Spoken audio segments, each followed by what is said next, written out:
The entire universe is full of miseries, and therefore the inhabitants of this material universe are always shedding tears out of intense grief. There is a great ocean of water made from such tears. But for one who surrenders unto the Supreme Personality of Godhead, the ocean of tears is at once dried up. One need only see the charming smile of the Supreme Lord. In other words, the bereavement of material existence immediately subsides when one sees the charming smile of the Lord. It is stated in this verse that the charming eyebrows of the Lord are so fascinating that they cause one to forget the charms of sense attraction. The conditioned souls are shackled to material existence because they are captivated by the charms of sense gratification, especially sex life. The sex god is called Makaradhvaja. The charming brows of the Supreme Personality of Godhead protect the sages and devotees from being charmed by material lust and sex attraction. Yamunacharya, a great acharya, said that ever since he had seen the charming pastimes of the Lord, the charms of sex life had become abominable for him. And the mere thought of sex enjoyment would cause him to spit and turn his face. Thus, if anyone wants to be aloof from sex attraction, he must see the charming smile and fascinating eyebrows of the Supreme Personality of Godhead. Continuing from the descriptions of Kapila to his mother about dhyana. Now, in this verse, Kapila is describing the yogi should meditate on hasam, harer hasam, the smile of Lord Hari. And what is the nature of that harer hasam? For avanatha khila loka, avanatha means to pay obeisance, to bow down. And so, avanatha khila loka, referring to devotees who bow to him, who surrender to him, who offer their obeisance to him, all such devotees, all such people, avanatha khila loka, akhila loka, loka refers to people, avanatha khila loka, those who bow to him, referring to the devotees. For them, thivra shokashru sagara vishoshanam. This material world is a thivra shoka, causes intense grief. Prabhupada has used that expression. Thivra shoka, and because of that there are tears, ashru, and is it just one drop of tear? No, it is a sagara. Ashru sagara. Thivra shokashru sagara, it's an ocean of tears. And it vishoshanam, that harer hasam is so enchanting and satisfying for his avanatha khila loka that even thivra shokashru sagara becomes vishoshanam, dries up. Because that harer hasam is ati udaram. It's very, very benevolent. Sammohanaya, captivating, enchanting, charming. And this smile and other aspects of the Lord are nija mayaya rachitam. This form of the Lord and all of these wonderful qualities are not material. They are not manifestation of material energy. Nija Mayaya, Maya here refers to energy. His own energies, Rachitam, manifested. So, do not think that material Lord's form is some kind of a material form. No, it is Nija Mayaya Rachitam. Asya Bhru Mandalam, also his eyebrows, and Bhru Mandalam, the arched eyebrows, the two eyebrows, Munikrute Makaradvajasya. And this is too good for the Munikrute. It does good to the Munis, to the devotees, because it helps to conquer Makaradvajasya. It helps to conquer the charms of sex god. So devotees, when they see his hasam, which is atyudharam and sammohanaya, and when they see his bhrumandalam, which is also sammohanaya, which is nijamayaya rachitam, for them, the devotees, they are no more charmed by the charms of Makaradvaja, sex god. A yogi should similarly meditate on the most benevolent smile, Ati Udaram Hasam, of Lord Sri Hari. Harer Hasam, Ati Udaram, Harer Hasam. A smile which for all those who bow to him, Avanatha Kila Loka, dries away, Vishoshanam, dries away the ocean of tears, Ashrusagara, caused by intense grief, Thivra Shoka, Ashrusagara. The yogi should also meditate on the Lord's arched eyebrows, Bhrumandalam, which are manifested by his internal potency, Nijamayaya Rachitam, in order to charm the sex god, Sammohanaya, Makaradvajasya Sammohanaya, for the good of the sages, Munikrite.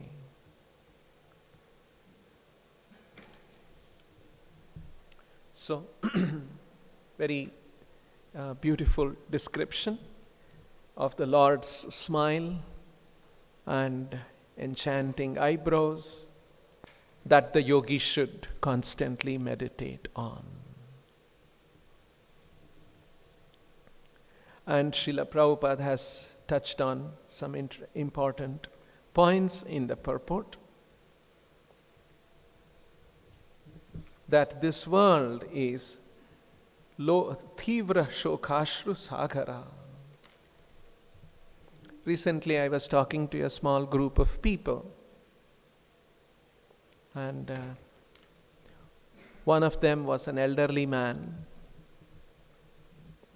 and he said, after we talked a little bit about some Krishna conscious topics, the old man said, Prabhuji, I have a grandson, a small boy, and he asks a question which I could not answer properly. He says, Grandpa, I don't want to die. So what should I tell him? So I told him, your grandson is a very intelligent boy. Not so many people are intelligent like that. So it's interesting that how small children, when they just begin to speak and they see things around the world, some things strike them and they begin to ask questions. And it is expected that the parents, grandparents, and the family and the society provide suitable answers to these questions. But generally what we do is that we put all these questions under the carpet and see that this world is a wonderful place. So I told him, your grandson, he should not only ask the question, I don't want to die, what should I do? He should also ask the question, I don't want to get old, what should I do?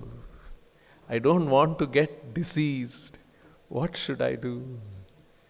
And if one is intelligent, one understands that we go through this disease, old age, and death because primarily we are born into this world. So is there a way by which I can be immune to all of these miseries that are part of this world? Anyone who can ask such questions is a sign of intelligence. Of course, a child may ask innocently, but as grown-up people, we should continue to ask these questions and seek answers to them. Actually, our modern civilization is a very superficial civilization. It's not a deeply, critically thought through civilization. We are just engaged in sense gratification, how to maximize sense gratification, how more people can have economic development and followed by sense gratification and opportunity and access to sense gratification. That is what life should be. That's what our world should be. This is actually a very superficial understanding, not thoroughly thought through, not critically examined. Because if we see around us, these are the real miseries. There are innumerable miseries and people are suffering. Just a week back, there was another very touching story in the newspapers. It happened in Bangalore. It appeared in the national media. I read this in Delhi, and later on I came to know of it here. It happened very close in Balapet area. There was a family, and they had a son who was a 9-year-old boy, means, 4th standard, small boy. And it was his birthday. So, small children, they call all their friends, and they had a birthday celebration. There was a cake cutting, and the birthday boy cut the cake. And then the two boys went up to the upper floor, and they were playing. While still the guests were there, just a few minutes after cutting the cake. And then there was a Sprite bottle. And they were a little tired or thirsty. Both of them drank some water from that Sprite bottle. In a few minutes, they started vomiting. They came down. And the mother, who was still distributing the sweets, she saw the two boys vomiting and rushed them to the hospital. And both were declared dead, brought dead. Their father was a goldsmith, gold and silver, in Chickpet, Balapet area, those kind of shops are there. So, this father, and the upper floor was the work area for him, and he had mixed water and cyanide, which is used for polishing silver and gold. And he had diluted that with some water and kept it in a Sprite bottle. Just see. Isn't it Thivra Shoka, this material world, what it gives? What should have been the condition of the mother and father that day? And the other boy, and the picture was there in the newspaper of the two boys. They are so cute, two boys. So adorable boys. Small boys. What is the misery? Actually, in our city, Every day there are these kind of things happening. Not always all of them get reported, not all of them reported in the newspaper, not all of them we come to know. Every day, in every city in our country, not just in our country, every city in the world. Tivra shoka ashru sagara. Where is the solution for these things? Our society is providing any answers to these things? It's a very superficial civilization. Not really addressing the hard facts, hard realities of life. This is what the Vedic literatures are about.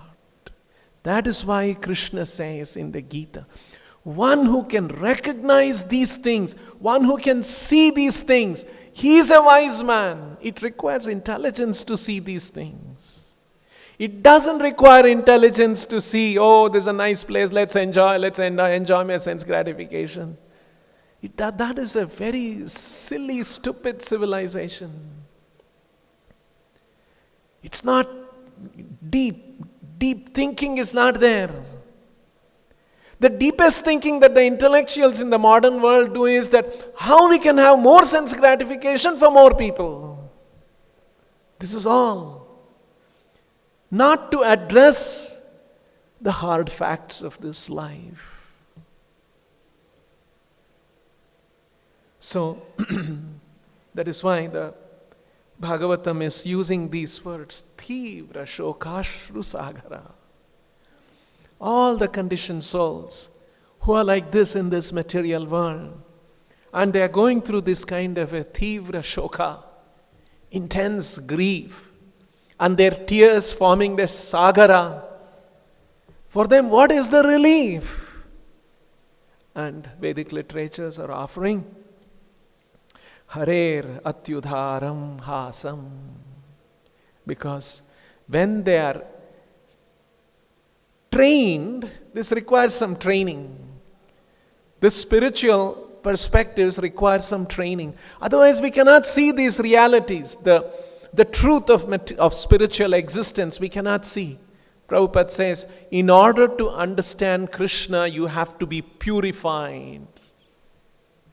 Otherwise, we cannot understand Krishna, the supreme spiritual personality. So it requires purification, it requires training to see the spiritual layer that is operating even in this material world. The spiritual energy that is operating in this world. It requires training. Otherwise we cannot see, just like a common man, an uneducated man, does he know in our country it is run by a constitution, there is a certain system of governance. He can see all those things? He cannot see. Just like small children. Can they understand all that? No, they cannot understand. But the same child and the same man, if he is trained and educated, then he can see, yes, there is law and order because there is a certain system of governance that is there. So he can see that. In the same way, it requires training. Prabhupada gives a very simple example. You're driving a car and the car breaks down. And you don't know what to do. It's not starting. Engine is not coming on. You may do whatever, the petrol is there and everything is still, it's not starting. Then what do? You call a mechanic. And the mechanic opens the bonnet, fiddles around something he does with the engine, and then he starts and the car starts running. So Prabhupada says, to see a defect in an automobile, it requires training. The mechanic is trained in that. And so he could see the defect. If a simple defect in an automobile, to see that it requires training, don't you require training to understand certain spiritual reality, certain higher realities, sublime realities in this world? How can you think that without any training you can see? That's why Krishna says, Utkramantam sthitham vapi Bunjanam va gunanvitam vimudha nanu pashyanti. Krishna is saying this material world, the living entities come into this world, the soul, and the soul is situated in this body, and because of that, sthitham, the soul is situated in this body, and because of this body is working. Bunjanam va gunanvitam, and this body is experiencing, through the body the soul is experiencing. Bunjanam va gunanvitam, guna anvitam, under the modes, spell of the modes of material nature, varieties of experiences the soul is going through.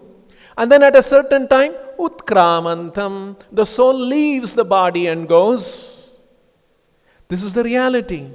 But vimudha nanu pashyanti. Vimudha means a person who is not educated or trained. Such a person nanu pashyanti. Because pashyanti jnana chakshusha. Because these realities, these facts can be seen with the eye of knowledge. You need the eye of knowledge. Otherwise we cannot see. So that is why Srila Prabhupada says that this material civilization, modern civilization, is a soul-killing civilization. This is the expression Srila Prabhupada used. So, for the devotees, although this is Tivra Shoka Ashru Sagara, just by meditating on Hasam, Harer Hasam, which is Atyudaram, the Lord's smile is so benevolent, so munificent, most generous, spreading mercy. And when the devotees meditate on that, see that, all their Ashru Sagara Vishoshanam becomes completely dried up. So actually, the Lord's smile is so enchanting and so relieving for the conditioned souls who are suffering in this material world. And it is said that pure devotees of the Lord who are surrendered to the Lord, they also become spiritually electrified. That's the expression Prabhupada uses. I'll read this paragraph. This is from Krishna book. Those who are actually pure devotees are celebrated as Mahatmas or great sages, personalities perfect in knowledge. You see, Mahatmas are those who are perfect in knowledge, and they are celebrated as Mahatmas. They always think of the Supreme Lord and His lotus feet, and thus they automatically become liberated. So they may be in this material world, but they're actually in a liberated state. Devotees who are always situated in that position become electrified by the inconceivable potencies of the Lord. Just see. Those who are liberated like that, pure devotees, they become electrified by the inconceivable. They are in an electrified state by the inconceivable potencies of the Lord, and thus they themselves become the source of liberation for their followers and devotees. Such liberated souls who are electrified by spiritual potencies, they themselves become the source of liberation for their followers and devotees. A Krishna conscious person is fully electrified spiritually, and therefore anyone who touches or takes shelter of such a pure devotee becomes similarly electrified with spiritual potency.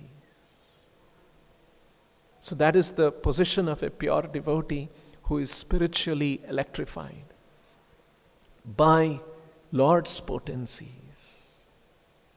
So that is why Srila Prabhupada says, it's a very interesting perspective that Prabhupada says that, and in Prabhupada's presence, this used to happen, his transcendental presence. He says, as devotees, we are supposed to preach, right? And as devotees, we are supposed to preach means what? We have to give the people association of devotees. That's what we are supposed to be. So Prabhupada says, what is the standard of sadhu sangha? What should be the kind of an association a devotee should give? What is the gold standard for sadhu sangha? The gold standard for sadhu sangha is that when somebody comes in touch with a devotee and has sadhu sangha, the result should be he should become anxious to practice Krishna consciousness. That is the standard of association. Whether we created that kind of an impact in that person has become anxious to practice Krishna consciousness, to perfect spiritual life. I must take Krishna consciousness seriously. Did we create that impression? That is the standard, Prabhupada explains, is sadhu sangha. And when that person develops such anxiety that yes, I must practice Krishna consciousness, that seriousness is actually the initiation into spiritual life. That's why sadhu sangha leads to bhajana kriya. And one of the aspects of bhajana kriya is initiation. And Srila Prabhupada, when he was manifest here, there were many devotees who came across, who saw some of these features. And today we are talking about Harer Hasam.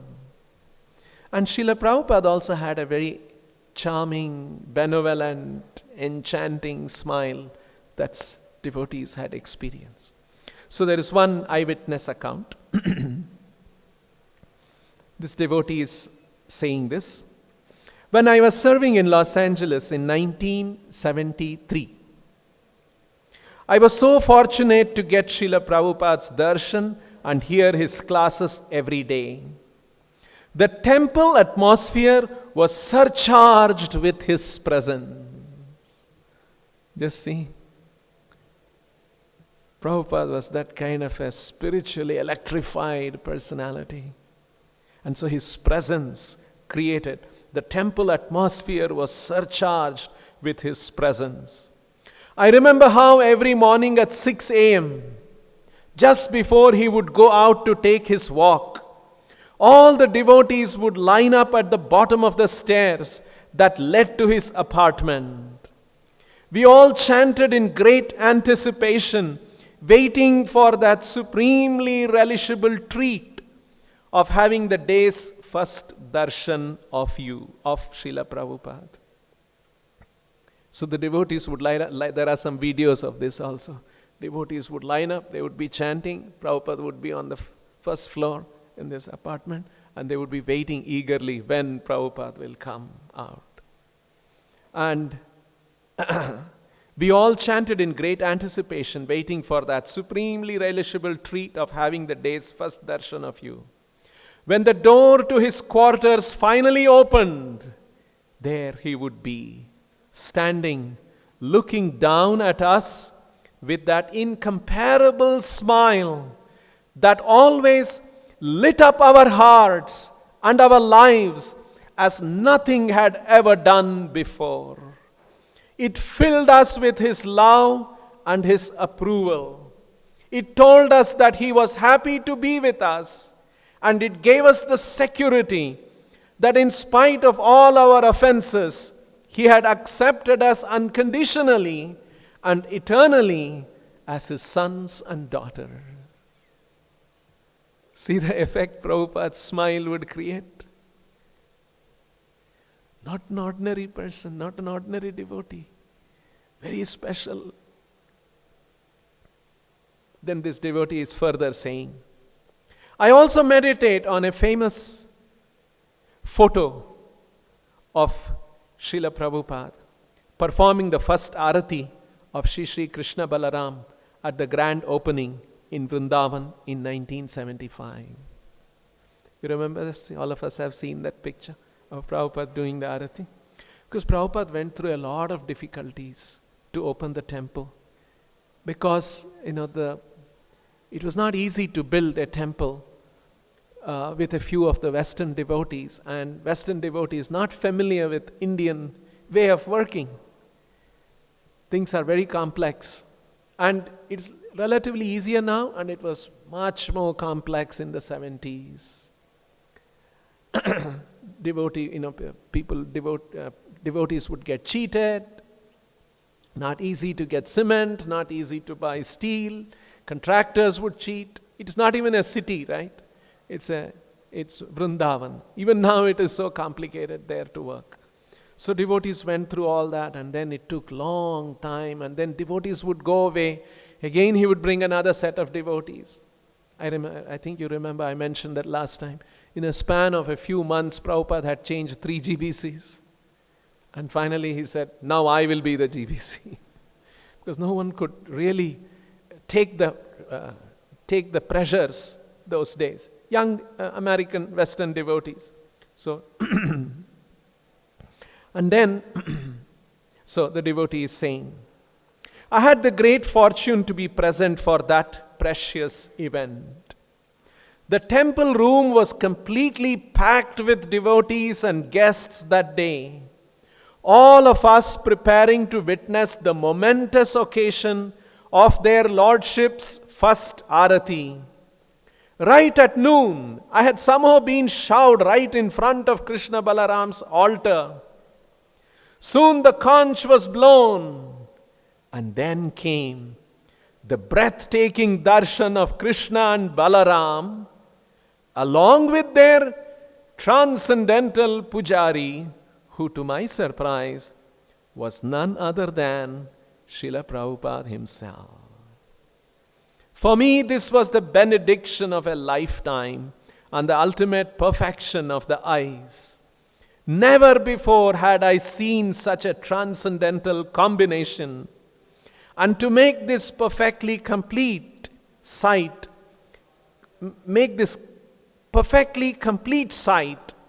even more complete, when Srila Prabhupada turned to offer the peacock fan to the devotees, he was glowing with happiness. His transcendental smile once again lighting up the world. That was the very moment when that famous photo of Srila Prabhupada was taken, perfectly commemorating that wonderful day and encapsulating his ecstatic mood in history. Finally, he had achieved his long-cherished goal of establishing the service of his dear lords, Sri Krishna and Balaram, in their eternal home of Vrindavan, and providing all of his followers direct access to their divine lotus feet. After years of intense devotion and hard work, he had seen his lords come in all their splendor to personally receive his love. His smile was the embodiment of that love and represented the fruits of his countless endeavors to please them. Just see? So, this is the Lord's enchanting smile and the Lord's spiritually electrified devotees and their enchanting smile also. So like this, these are some very wonderful things that Kapila Deva is describing about the Lord's enchanting and very benevolent smile. We'll stop here. Grantaraj Srimad Bhagavatam ki Srila Prabhupada.